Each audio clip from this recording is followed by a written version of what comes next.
Hey, what's going on? Can you hear Hey, me? sorry about that. Can you No, hear no, me? no. This is all my fault. Okay, let me tell you, entirely my fault. It's actually not. It's my fault on account of being 49 years old. So that is what happened here. You can't help that. So I'm sorry about that. Yeah, no, I'm a boomer as well. So despite the fact that I am, constantly uh, doing everything online, and it's a very important part of my job. I am uh, incredibly tech illiterate, so there's no reason to worry. Oops, what happened? I think I lost you. Wait, no, you didn't. Can you hear me? I can hear you, but I can't see you any longer. I don't know what just happened. Oh, I can see you again. All right, perfect. More tech illiteracy on my fault. Yeah, okay, I can actually hear you a little bit better now too, and it's no longer actually doing any sort of feedback because originally when we first started, there was a little bit of feedback coming in, and I could hear myself from your speakers, from your microphone.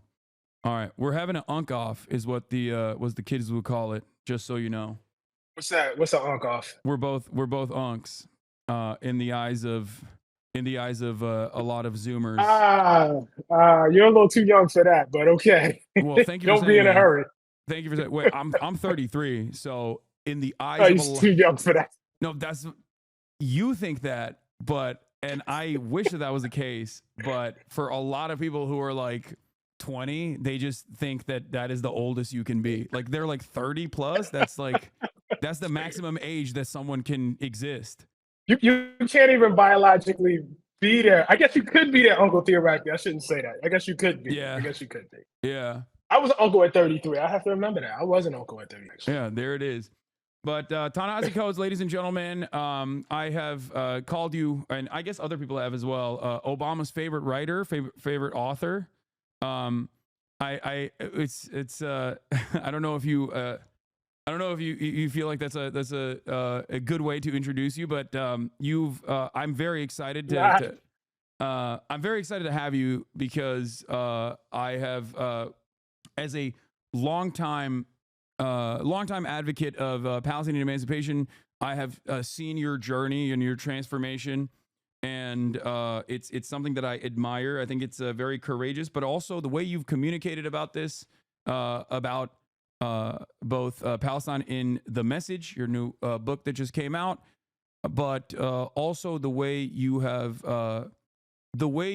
carried yourself in these sometimes contentious media environments.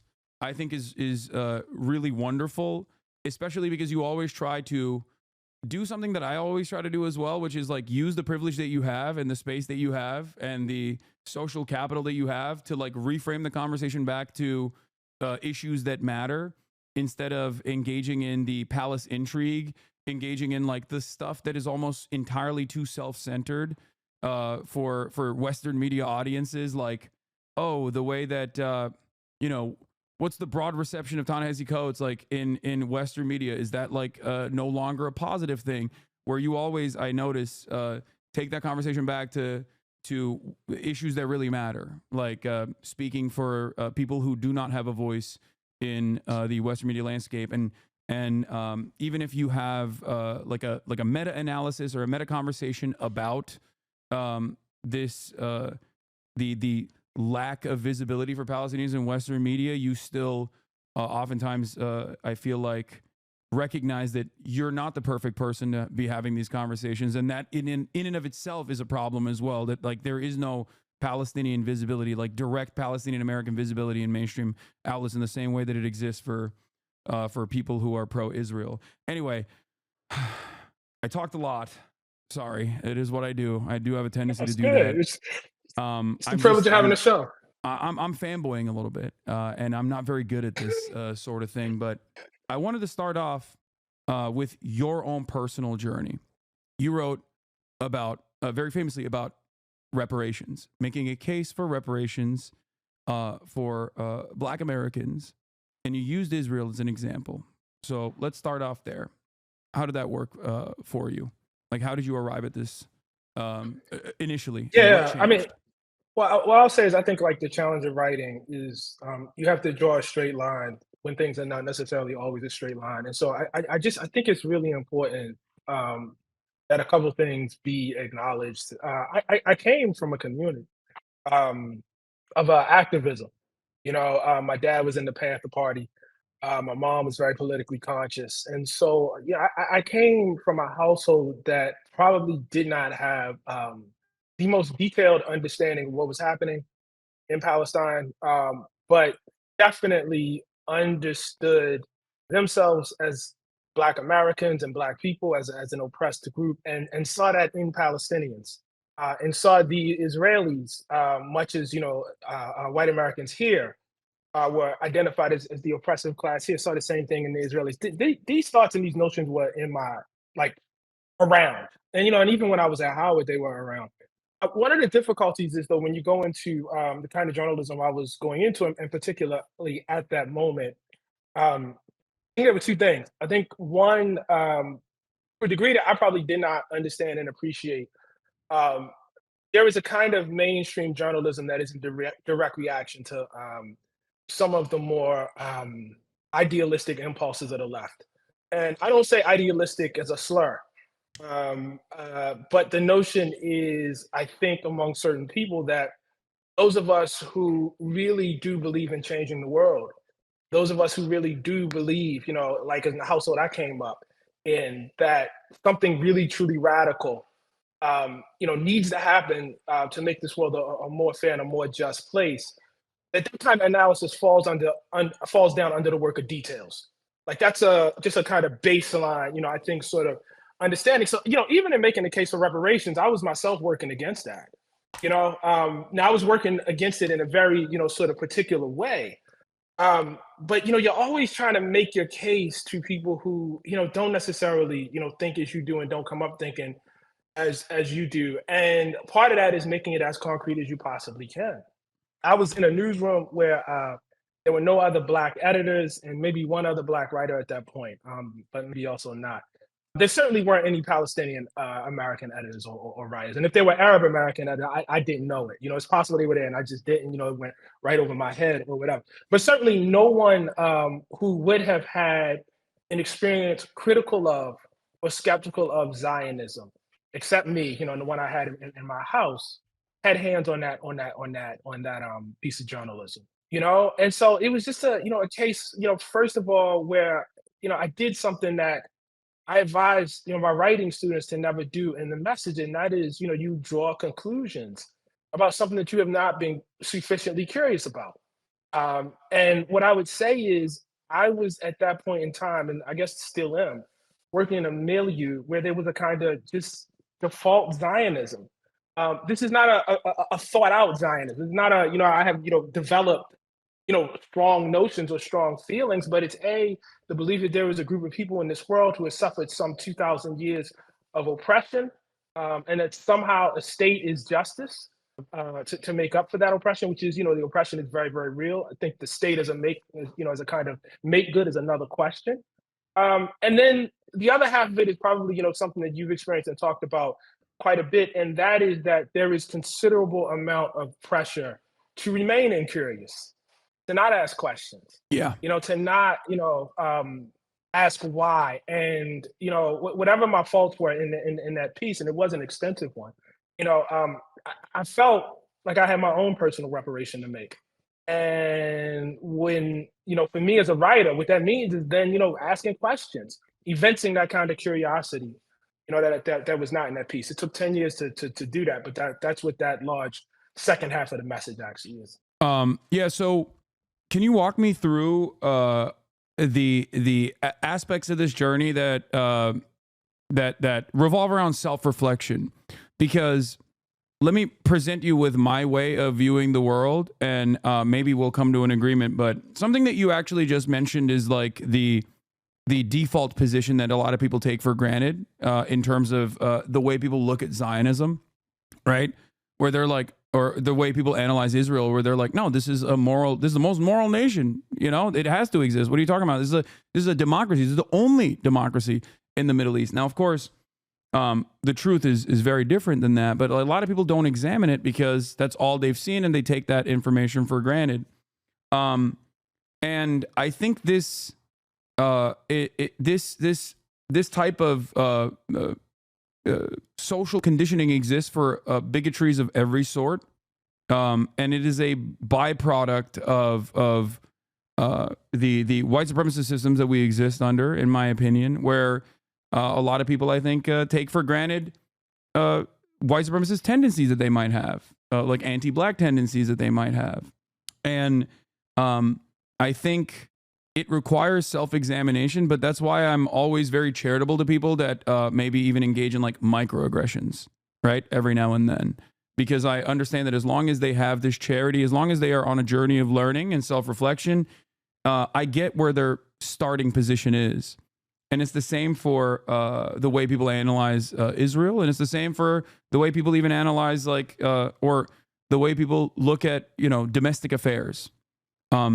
And I think it's important to have that charity for others and recognize why people that don't examine these sorts of things, like why they might develop this this attitude, whether it be for Israel or anything else.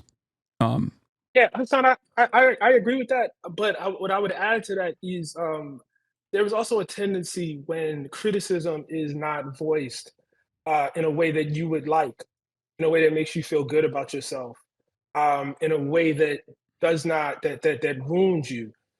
There is a tendency among writers, and particularly writers with privilege and power, to immediately go into their shell and become defensive because somebody has said something in a way that they didn't like. Um, the beginnings of this, for me, in terms of the message, is not somebody politely pulling me aside behind stage and saying, I'm a huge fan of your work and I really love you and you're the greatest writer on earth, but you just did this one little thing. I got critiqued. I got yelled at. It Was was it Rena fun? Kalik, I No. think, if I'm not mistaken. Yes, she was one. She was one. But Yeah. also, there was a professor who actually the first thing I actually saw. I did see that, and that was, obviously, in that environment was significant and important and took quite a bit of courage. But my now friend, Dalton Conley, who wrote, I'm sorry, Nathan Conley, Dalton Conley, Nathan Conley, who's a professor at Johns Hopkins, who, wrote, a piece very, very early on critiquing it. And, what I'm trying to say is, names aside, is I think more writers, when they see a group of people yelling at them, or when they see somebody yelling at them, I think a lot of us could be less dismissive about that. You're right. They are. I do think it's good to be charitable, but I also think, when you have power, when you have the ability, when you have, as I did at that time, the cover of the Atlantic, that's a lot of power, man. That's a lot of power. And so with that, you know, um, should come some charity from our part too. Um, and I wish that was more evident. I wish that was more evident. Yeah. No, I love the way you've navigated and so publicly navigated in this space, and the very fact that you have expended some social capital, I think, in this process. And I also do think that you understand, just as I do, and I'm a communicator by trade as well, that ultimately it's nothing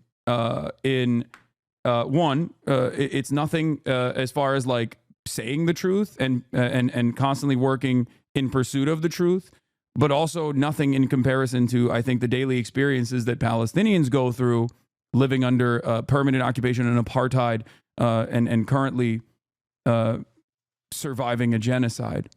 So I think it's Hassan, what's up? can I just very gently push back against this social capital thing, if I could? Okay. Um, Yeah. so I think it's worth. I guess I feel two ways about it. I feel like I understand what you're saying, and I think it's true. But I would like, if you and your audience will understand something about me, and that is, I come from an experience where the things that it may seem like I would be rewarded for as a writer, most people just kind of don't care too much about. Most people who are in my life, most people who I love, most people who I, probably feel the most loyal to. I mean, they're happy, that, I'm being read by a lot of people. They're happy if I get an award. They're happy, if I'm on a certain show. But it is not how they ascribe value to who I am. And what I mean by that, or why I'm saying that, is those are the people to whom I'm accountable to. those are the people who will ultimately, you know what I mean, judge me. And so it's like there are a circle of people around me who exert more weight than any booker for any show or any sort of editor at any magazine, who are not writers and who are not particularly public people, but would be deeply disappointed in me if I were not proceeding in an ethical way. And I look, I don't, obviously this is our first time talking, but I've seen you on a number of shows at this point beyond your own show. Uh, and my sense is you did not get on those shows by trying to get on those shows. That you got on those Yeah. shows actually by being loyal to something that was here. You know Yeah. what I mean? That actually had nothing to do with, you know what I mean? With whatever. And I just think that's important to reflect. You know what I mean? I think it's important as if we're doing an unk off here, to all the young nephews and nieces, you know what I mean, coming up. Like I think it's important. Like you can be loyal to other things. You know what I'm saying? And you can take that whole social capital conversation, you know what I mean, and not make it core to who you are and what's important to you. No, the only reason why I mentioned that is because it's not for you in particular, but it's for the way I look at this. Like people benefit from leaning into pre-existing hierarchies and not really disrupting them and not really coming out with like bold declarative statements.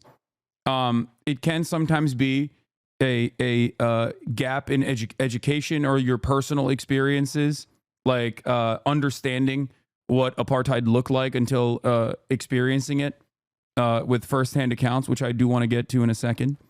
Or it can be in other instances like a cynical way where you know what the truth is, but you choose not to reveal it or not to talk about it because you are worried about advancement. You're worried about your career taking a downturn.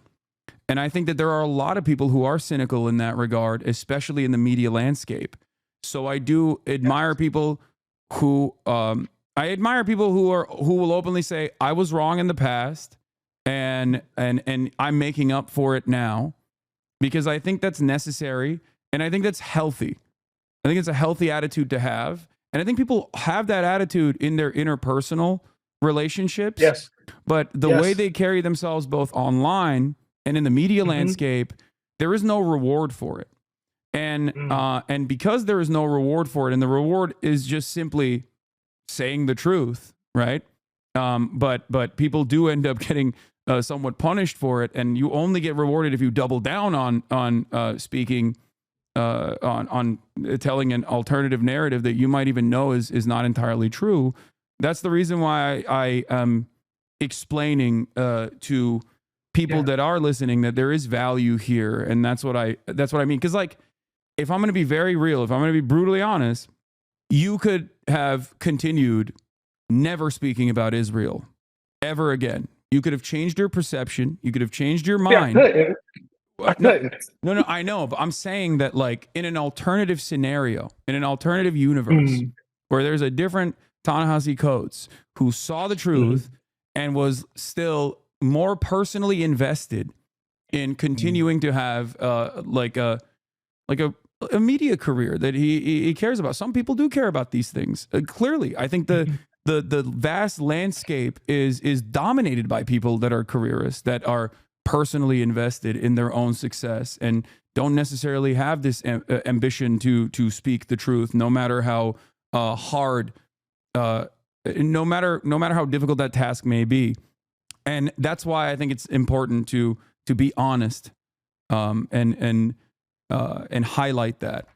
Now, and I appreciate that, brother. I do. Yeah. I appreciate that. I don't want to come off as unappreciative. That ultimately is still, and this is something that I also want to stress, is still inconsequential in the grand scheme of things, because what you are trying to do, I think, is exactly what I've also been trying to do on a multitude of different issues, which is utilizing the privilege that you have and utilizing the privilege that I have for offering a voice to people that are otherwise voiceless, while simultaneously also saying you shouldn't be the person to even, like, the very fact that you yourself are the messenger, right?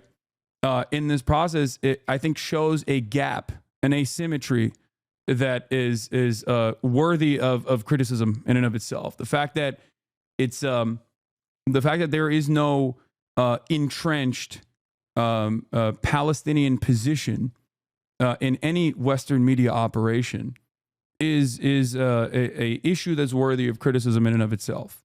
And I think you do a great job of pointing that out as well in this process. Yeah, no, I completely agree with that. And I think, well, on the one hand, it obviously makes it easier to inflict apartheid, to inflict genocide in service of apartheid. Um, it also makes it easier because Americans are dumber for it. We are more ignorant for not hearing from that person. We don't, understand. We don't get a clear picture of. I mean, you kind of, hinted at it when you started off this conversation. This whole, and this is what I meant by default Zionism. Like, it's this vocabulary just kind of goes uncritiqued. Only democracy in the Middle East has the right to defend itself, Yeah. has the right to exist, and it's just said so much that it just becomes part of the milieu and the air, and nobody says, you know what I mean? Well, hold up. Well, what actually is a democracy? Is this actually democratic? Is it democratic to hold half of the population under your rule on a separate tier from the other half? What part of democracy is that? The right to defend itself, but the right to defend itself from what? The right to exist. The right to exist as what? As what? Yeah. And so I think like those kind of second level, third level questions are shunted off in favor of these kind of cute, catchphrases. And what happens is because those questions don't get asked, because reporters don't ask them, man. I mean, and this is, what I was saying earlier. I just want to be, absolutely clear about this. We failed on this because those second level and third level questions do not get asked of representatives. Viewers and readers are dumber for it. Yeah. They're dumber for it. And it's incredibly sad. It's incredibly sad. I can only give what I saw and what I read over the past year preparing this work. But there are people who have imbibed the collective wisdom of living under it. I mean, one of the critiques I got was, well, you were only over there for 10 days. You're correct. I wish you would get somebody on there that has lived their life over there under it. I will happily step aside for that person. Yeah. Where are they? Yeah, no, absolutely. It's an insidious thought terminating like linguistic thing that people utilize, and sometimes it masquerades as like innocent, innocuous, but it is actually serving a very dangerous purpose overall, which is to mask the systems of violence that the daily existence of apartheid require. You cannot maintain an apartheid without a constant surveillance state. You cannot maintain an apartheid without constant violence, without checkpoints. Things that you saw, it only took you maybe not even 10 days. I assume it took you just one day to immediately recognize what was going on. A similar thing happened to Jamal Bowman as well when he went to the West Bank with J Street. And that was his wake up call, his moment of recognition. So could you talk a little bit about your experience in Hebron specifically, and just in the West Bank as well, that caused you to fully realize what was going on? Yeah, it's very painful. First of all, Hebron is very poor. That's the first thing. And I should make that. Let me clarify that. Palestinians who live in the old city of Hebron are very poor. They're very poor because their shops and markets have been completely shut down. Because every step that they take is patrolled, and they have to navigate a series of checkpoints and security. And the checkpoints take various forms. The gates. Sometimes it's just a soldier standing there. I watched a soldier with a huge automatic rifle turn back two kids as they made their way to school. And this kind of surveillance, this kind of violent surveillance is not true of everyone who lives in the old city of Hebron. It's true of Palestinians who live in the old city of Hebron. And so for somebody who was reared on stories of Jim Crow, who came up under that as a collective experience, as an African American, first of all, you drive to, Hebron. We were coming from Jerusalem, East Jerusalem, to get there.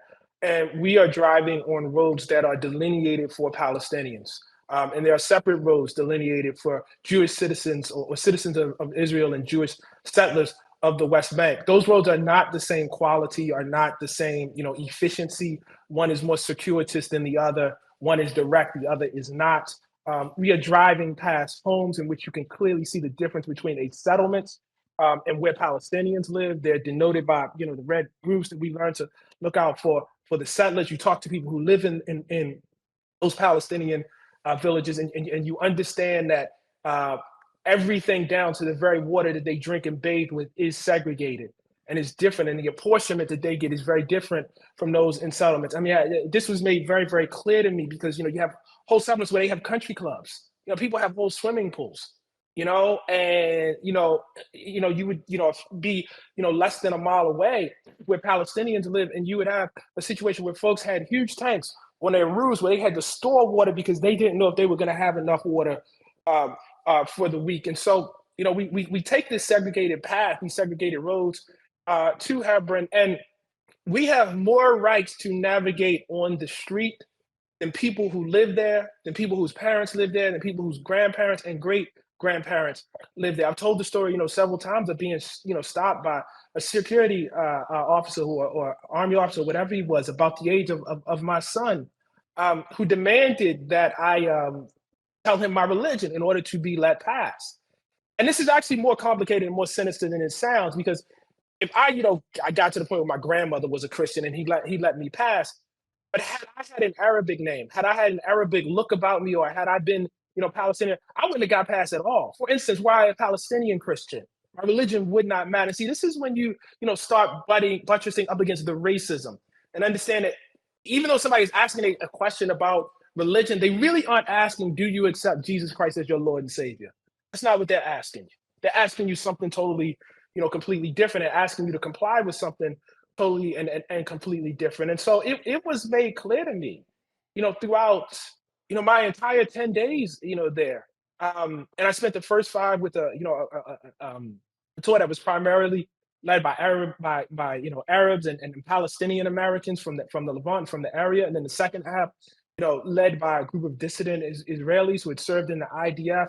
And the clarity of it was just, I mean, I've said this before. I went there thinking, I will see something that I probably will not approve of, but it'll be hard for me to disentangle this from that.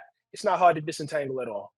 It's not like, I could, send anybody over. You don't need a degree, in Middle East studies. You don't need, to be, fluent in Arabic and Hebrew to understand what's going on. It's that clear.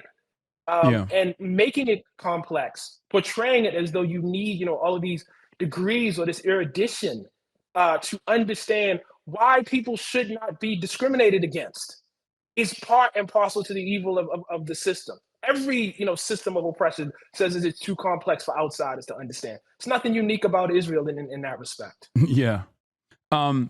So speaking of the complexity narrative, actually, one thing that I wanted to touch on, aside from your personal experiences and writing the message, going back to, I guess, the reception where you were interviewed very famously by Ta-Nehisi Coates and I forget the names of the other people involved in the interview. I believe it was a CBS Mornings. It was a Gail King and Gail King and Nate Burleson. Yeah. Nate So Ta-Nehisi Coates basically took control over that interview and did something that I guess upset even other people involved in the editorial process at CBS, where they thought that this did not meet the standard of a normal interview for someone who wrote a book. It was rather contentious and dare I say a little inappropriate, especially when Tony said something along the lines of like, your book is the things that you're saying in the book are things that you would find in the backpack of an extremist. Like, this is imagery that invokes a certain kind of attitude, that you were saying things that were far too radical. Now, aside from that, and aside from like the additional chaos that unfolded internally at CBS, and I think that that division between, I think, like younger members of the media versus older editorial staffers and executives at the highest levels of these companies that exists in American society pretty broadly. And there's like polling to suggest that as well. Under the age of 35, you see a very different attitude towards Israel and Palestine versus over the age of 35. But outside of that, I think there's something that Tony utilized in that interview where he tried to get you to I think feel like you were biased or one-sided because you were not contextualizing the necessity of apartheid, which is a narrative that you hear so frequently in media, in Western media broadly, where you always see a member of the Israeli occupying force immediately contextualize the violence that is unfolding in front of our eyes. This is something that was happening so frequently in the early month of October in 2023, where you would have Jonathan Concuncreus or any number of different people that are specifically tasked with going on CNN, sitting across from Jake Tapper, and in English, openly stating why these children had to be killed, and why there is a necessity for this violence.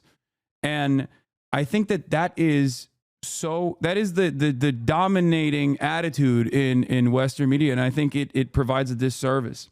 So how did you feel about the contextualization narrative that no, you can't simply cover one aspect. You can't simply cover a victim-centered conversation. You can't have a victim-centered conversation without explaining why this violence and this dominance has to occur. How does that make you feel?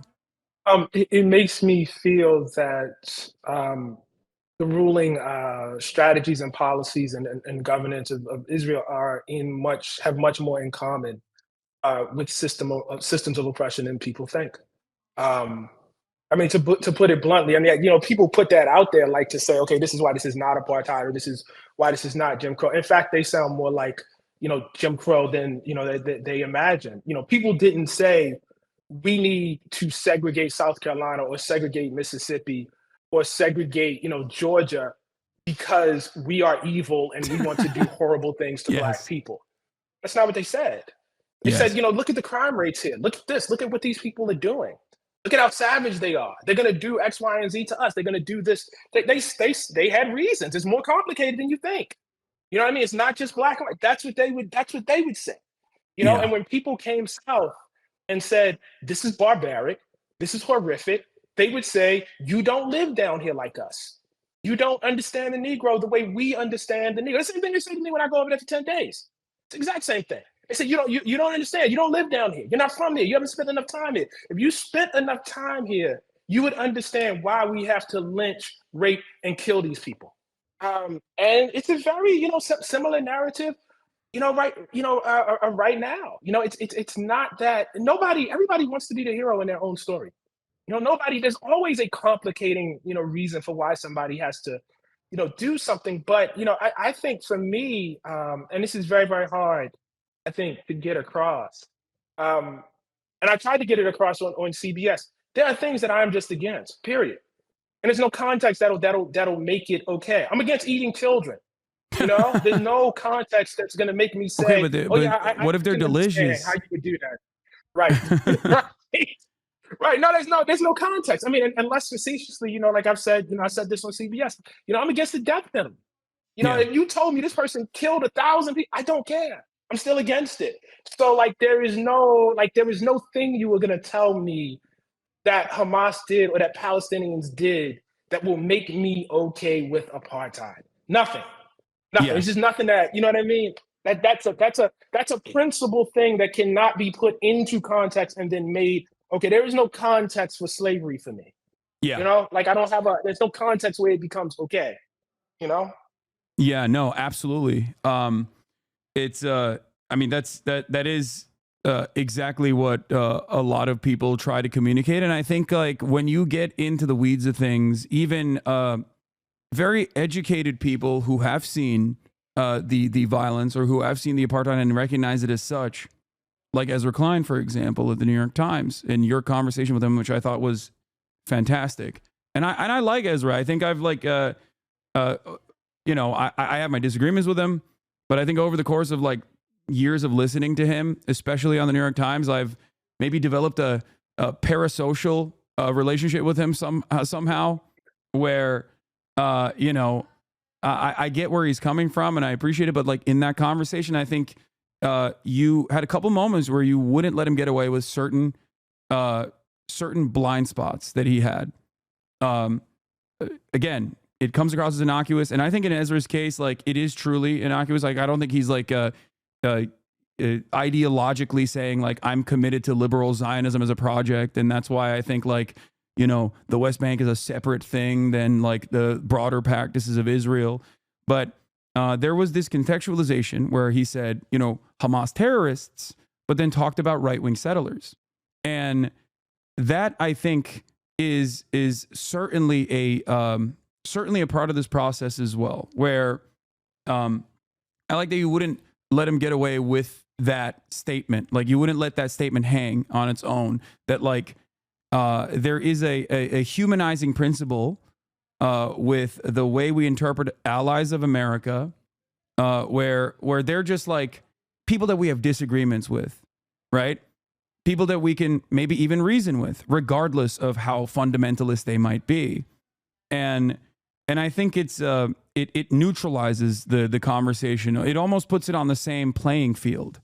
And I was wondering what your opinion was on that. Where like I'm not even talking about the political designation of terrorism and its practical use in American politics, but I'm simply saying like even normalizing the playing field or equalizing the playing field and making it seem as though a group of people that have existed under permanent occupation their whole lives, that have been dominated their whole lives by this brutal occupation and its practices, and their emancipatory goals are cast aside as like the unrealistic and intrinsically violent actions of a barbaric force, right?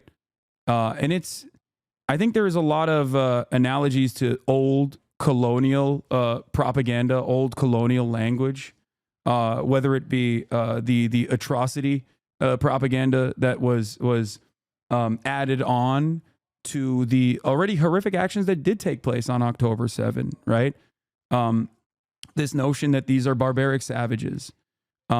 How do you feel about these conversations that take place both behind closed doors and in public with people that are, I think, more like-minded with individuals such as yourself and myself, like closer to us in understanding the truth? Yeah, I think there is a bias towards officialdom. There was a bias towards authority.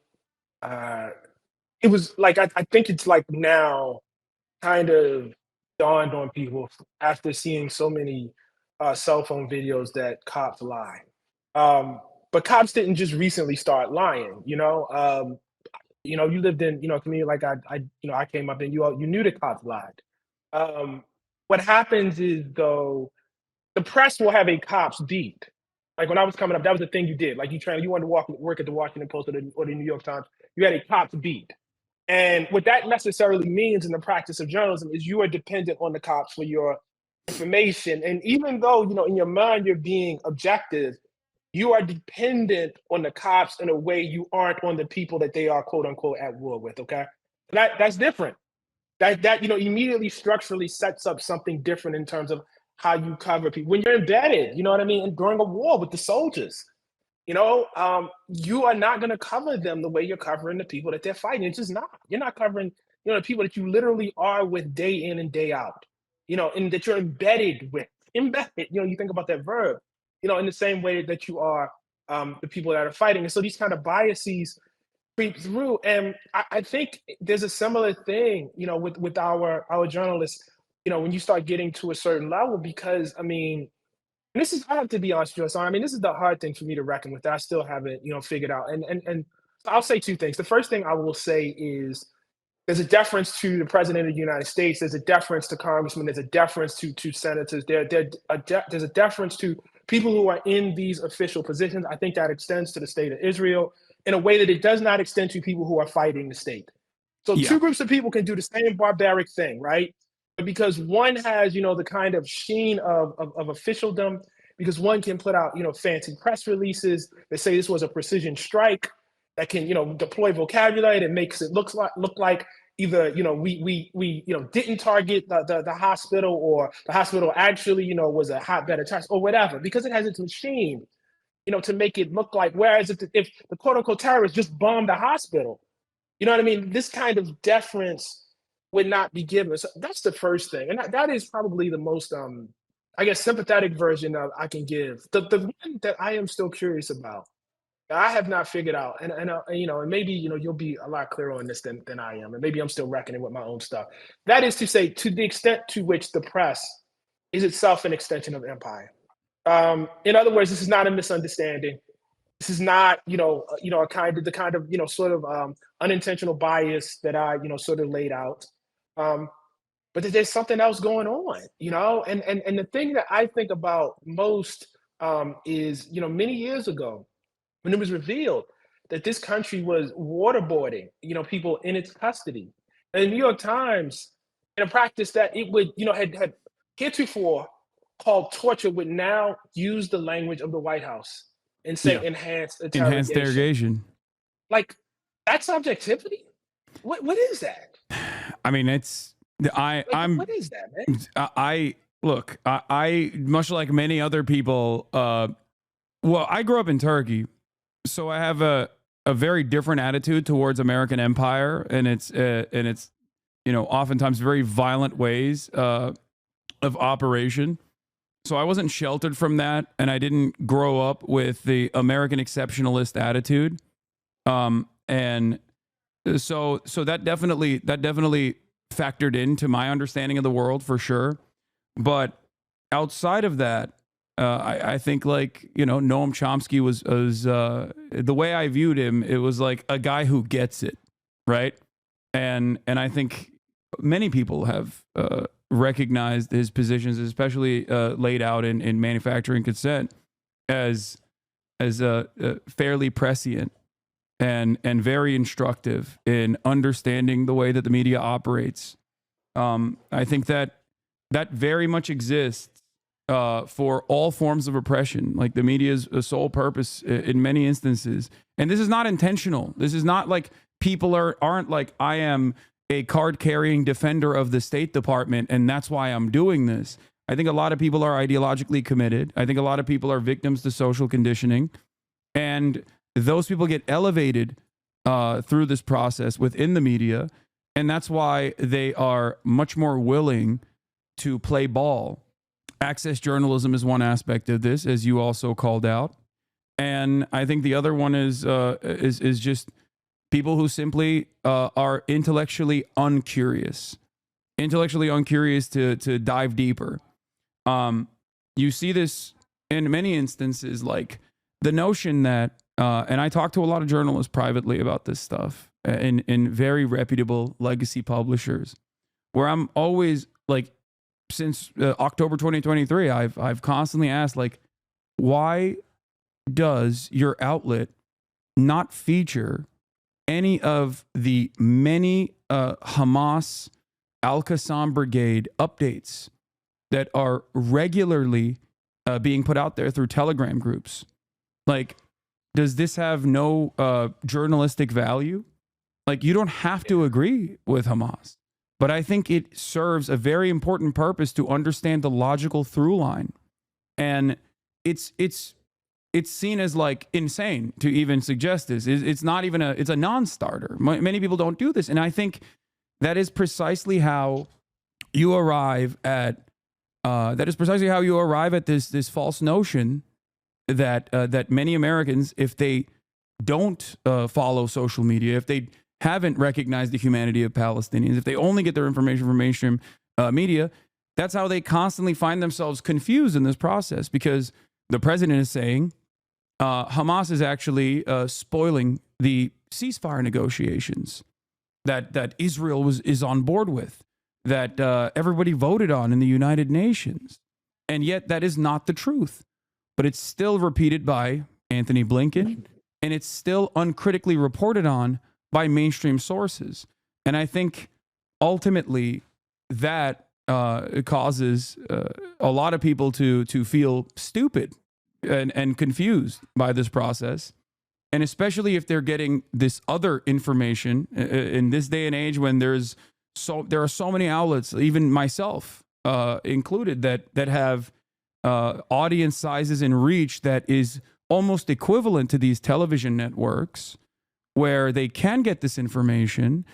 All of a sudden, they recognize that there is this inconsistency, and that I think plays into the crisis of credibility that mainstream outlets have right now.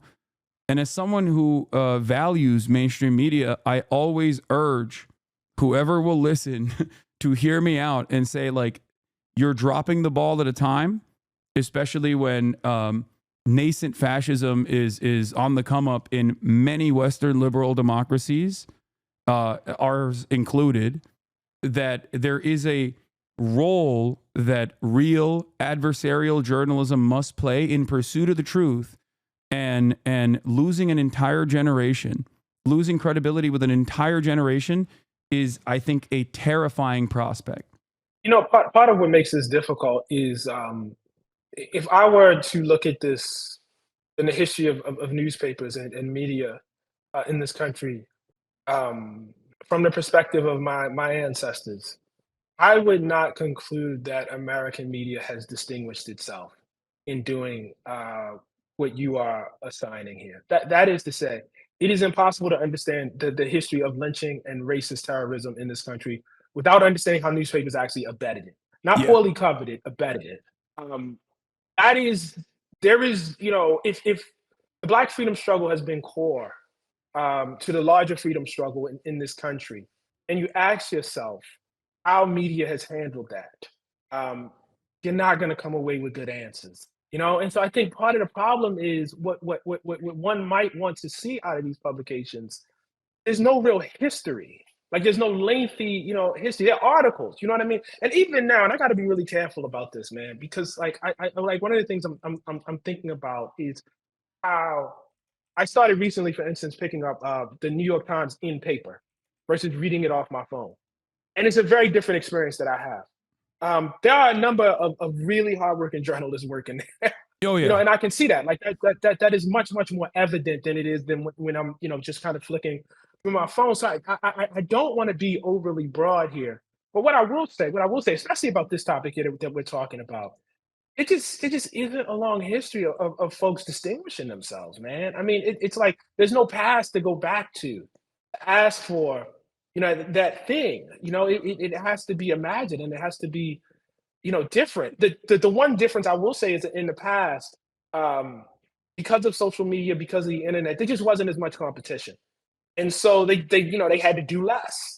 You know, because you owned a newspaper in your town and you dominated that town, or you own one or two newspapers and you competed with one other person, and that was basically it. You know, two or three news magazines, and that was it. You know, and so it's a very different world now. And my hope is that, you know, part of the catching up will be exactly what you're talking about. yeah. You're absolutely correct when you say that there is a long history of upholding unjust systems by the media. And I think the change here is that something I stress, at least like with what I have seen in my 10 years of public advocacy for Palestinian emancipation, is the attitude shift in the Western world by populations, not necessarily by the same like institutions that are desperately trying to cling on to the old way of doing things and trying to defend Israel unconditionally. But simply talking about like the audience's reception to this, to what is actually going on, that has changed dramatically. And I think that we are in a unique moment where there is an opportunity for people to clearly speak to the humanity of the victims, whereas no such opportunity existed in the past. No such opportunity was given because the landscape was entirely dominated. Oh my God, my mom is here and she is so loud in the background. Anne, please please turn off the door thing. It is, oh my God. My whole family's here all the time. That's Sorry, my uh, wife was just making coffee or something in the yeah. background. It's okay. It's just madness over here in the background. Luckily, no one can hear it because I have a crazy noise gate on I my can't hear microphone. it. Um, I can't hear any of it. but um, the point I was trying to make is that there is an opportunity for the first time ever, I think, for people to recognize it. Whereas like the global South, people living in countries that are outside of the immediate sphere of American influence, people that are not directly in the heart of empire, they've always known what settler colonialism looks like. You do not have to make an argument to them as to what Israel was doing was wrong. They recognized it immediately, and many other people that have actually been long committed to the struggle against apartheid, like in South Africa, including Nelson Mandela himself, that recognized that this was a dual struggle, that no one was free until Palestinians were free. Nelson Mandela also famously was on the terror watch list until 2008. Um, Mhm. and I think the changes, however, is that people that like the populations living in the Western world, especially younger generations, are shifting their attitude towards this. And I think that while change doesn't happen overnight, I do think that things are certainly changing for the better. So I do hold out hope, regardless of how devastating and dire the situation has been in Lebanon, and now even in Syria as well, where Israel has decided to Yeah. bomb different Syrian positions and occupy parts of Syria as well in this defensive posture. It's always, like you said, security concerns. Israel's security concerns Yeah. trump everything else. Mhm. Everybody has security concerns, you know? We don't believe it when Yeah. Russia says they have security concerns, and that's why they had to occupy Ukraine. That's a ridiculous argument. We don't believe the Yeah. denazification narratives when Vladimir Putin is engaging in irredentist action. So why do we believe it when Israel presents that as the exact same reason? And I think No, people see that. Sorry, go ahead. I wanted to add two things. First of all, like I do think you're right about the optimism. And I there has been a long, painful, um, lonely struggle waged by Palestinians in Palestine and Palestinians in the broader diaspora to get people to see. And it appears to be bearing fruit here in America. And so I do think that's a a very positive development. I think this. Okay. All right. I believe we are back. Perfect. Okay. I All fixed it right. in real time. That was weird. I don't know what happened there. That was an odd situation, but we're back. Okay. Sorry if you can go back to that last point that you were making. Yeah, no, I was just saying, we present ourselves as the kind of savior of the Jewish people. Like we fought World War II, stopped Hitler as he perpetrated, a genocide and, prevented him from, killing more people. But our actual history is much more complicated. The fact of the matter is, even after World War, first of all, we got into the war because of Pearl Harbor. That's the first thing. But the second thing is, even after World War II, there was not a strong and robust movement for taking in what was called then the displaced persons, many of whom obviously were Jewish, who had been driven from their homes and were survivors of a genocide. There was not a strong and robust. On the contrary, there were movements to, restrict and cap the number of people that America took in and provided shelter for. And so our relationship uh, um, to the Jewish people has been complicated, is the nicest way I can say. We are, this notion of us, as savior is complicated and ambiguous. I say that to say I just, support for what Israel is doing over there and what it has done. Um, I don't know that it's unrelated to our lack of support, in the past. I don't know if that's guilt. I don't know what that is. But it's you end up in some really perverse situations. I guess this is true throughout the West, right? So Masha Gessen, ends up, writing critically about Israel. She's Jewish herself, ascending the Holocaust survivors, and she finds herself censored. What? You know what Yeah. I mean? When you have Jewish writers actually who are quote unquote anti-Israel, and thus being pumped up on anti-Semitism or whatever. That it's like what are we actually defending here? What is actually Yeah. being fought for here? You know? Well, I think like aside from the possible like idealism of the situation of the analysis, I think that my analysis on this is always going to factor in a materialist perspective. I think that it's Israel has throughout time and throughout history played different roles for American empire, and they've been a Cold War ally. They have been a punisher of the misbehaving Gulf nation oil states.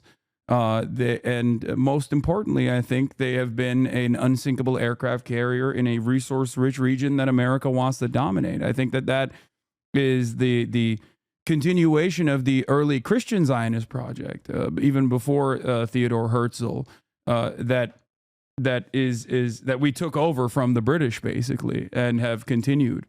That's, I think, where it comes from ultimately. It's not like a lot of this other stuff in terms of like maybe the guilt or even I think something that a lot of Western Christians do is I think try to cast aside the collective guilt of both the Holocaust and centuries of pogroms over to this new, more valid target to cast the entirety of the Muslim world as operating on these like ancient anti-Semitic attitudes, when history has shown, and maybe this is me being Turkish and hyping up the Ottoman Empire a little bit unjustly, but history has shown that Jewish people did live in this region, and the Ottoman Empire was broadly seen as a safe haven for Jews in times of like the Spanish Inquisition, for example. So like, I think that there is this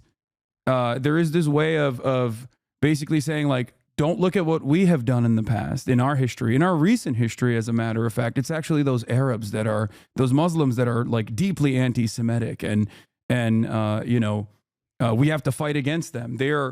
You see this most you see this, I think, glaring hypocrisy in Germany, where they have this white guilt style collective guilt towards the Holocaust, and instead of addressing it, examining it, understanding it, I think that they have very quickly cast this aside. And you hear people like these fascist movements saying that these Muslims are importing anti-Semitism into our country, and I'm like, it's insane to say that as a German person who was like, who was one generation removed from the perpetrators of the Holocaust, like. And I think that plays a role that suits the Zionist project's purposes. It plays a role in having consistent support from Western nations that Israel needs. And I think something that you also have talked about that I agree with, it is, I think, correct, is that this isn't just Israel's actions. This is our actions, because Israel would not be able to exist in the violent ways that it does without our endless support. America provides 69% of all weapons that Israel uses. That means it's our bombs. It's our targeting systems that are responsible for the killing. It's our tax dollars that are paying for it. It's the political capital that we expend in the global stage to consistently defend and to shelter Israel from worthy scrutiny, from any sort of legal repercussions, as a matter of fact. And that's it. It would not happen if it wasn't for America's allowance. So I don't think, that's why I get very mad, aside from like the obvious bigotries of anti-Semitism being a canary in the coal mine of fascism, I get very mad when I see people talk about this in terms of like Judaism and how this is like somehow ties back to Jews across the board, when it's like, or Israel is dog walking America on the global stage, like Benjamin Netanyahu owns Congress. Like, I understand why people feel that way. But aside from this being a dangerous bigotry, it's just in the simplest terms incorrect. It's just wrong. Yeah. There is no world where Israel could behave this way if it wasn't for constant American protection. They are doing this because we allow them to do it. They're doing this because we want them to do it. Anyway, I also now have to. I have another interview lined up with Lena Khan after this, so I apologize. Okay. Sorry. This was a fantastic conversation. I really, really want to do this again. Thank you so much for coming on. Thank you, brother. Thank you. And I have to. My mom is bothering me. I have to say this. I want you to tell him I got his book for the content and fell in love with his writing. That's what my mom said. So high marks from a fellow academic. My mom. Oh, thank you, Hasan's mom. And the writing is the point, so I appreciate that. Yeah, thank you so much, and I hope to have you on once again in the near future. All right. Have a good one. Bye. All right.